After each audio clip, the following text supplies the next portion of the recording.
Well, let's dive into Scottsdale, Arizona. So, give me your general thoughts, pros and cons for someone who's thinking about doing, let's say, a 1 to 6 months, maybe longer there, and is working online and think about hanging out there. What should they know? What did you like, dislike about it? Yeah, pros definitely. It's a nice area, good weather year round. Obviously, the summers get really hot, so great place to be in the winter. I think if you're like me and you like to be able to be in kind of a metropolitan area, kind of a happening place, but at the same time have space, have a backyard, move around. It's also great. There's great golf, there's great hikes, there's great restaurants, nightlife, whatever you might be into. They have it there. For the most part, it's a really nice area, but it's also relatively cheap compared to similar cities or areas in the country. So I think that's definitely a plus. There's a lot of cities, Miami being one of them, where like short-term leases really don't exist. So Scottsdale, if I'm remembering correctly, definitely had some short-term rentals available, which is also great. And I thought the people there were extremely, nice, kind. I think so. I highly recommend it. Probably for the winter months, maybe not the summer, because that can get really hot. In terms of cons, it's definitely closer to a suburb than a major city, in my opinion. So if you're looking for more of like a city feel, Scottsdale probably isn't it. There are, centers of town and, business area in Phoenix, but it's definitely,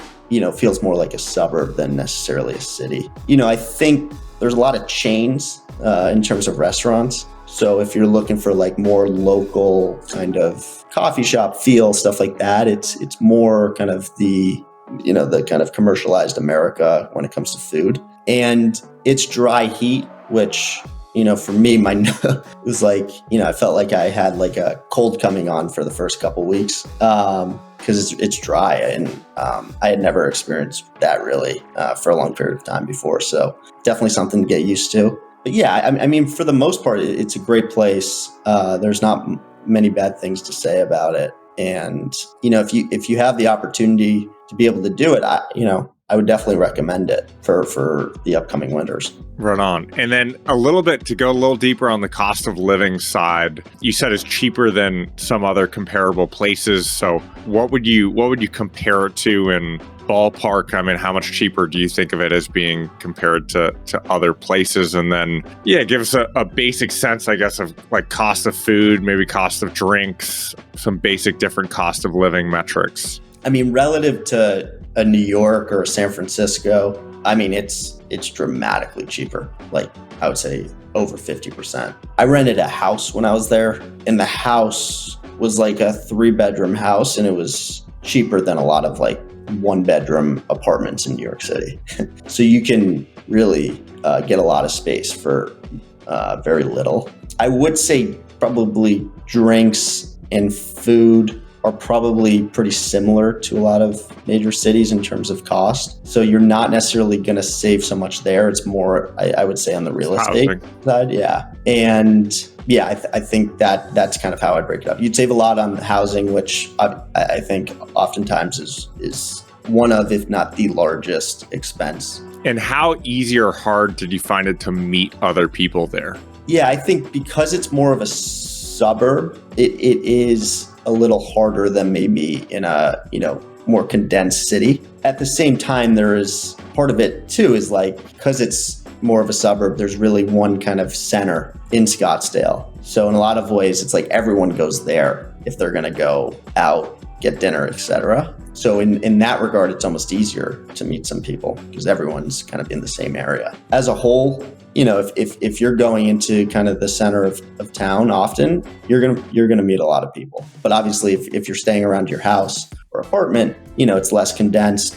Going to this local grocery store or deli might you might not run into very many people. That's how I'd describe it. Got it. And then you're only there for a few months. So I don't know how good of a pulse you have on this, but are there neighborhoods you'd recommend to live in, neighborhoods you might not recommend to live in? I mean, if it's suburbia, then it sounds like a lot of it might be, it's not like, at least how I'm imagining, there's not like dangerous areas to avoid. It's probably all sort of a matter of personal preference, but I could be wrong on this. Yeah, I think like any city, there are some areas that are a little more rundown than others. I think it's hard to go wrong in Scottsdale. If I'm remembering, Phoenix, you can get some tougher areas. So yeah, I would probably stick to Scottsdale if you can. Obviously, Phoenix is cheaper. I think for me, it was like I Google mapped it and, walked around on the street. You're like Google Street View. Yeah, you can get That's a great, I will say that's a great, might be a great closing tip. I started doing that only recently, and it is a great way to get a pulse of your area. Like you can drive or walk around, they're the equivalent. You can see what's going on. Are there like cages on windows and stuff, or is it not? And you can pick up a lot of what's happening. Exactly.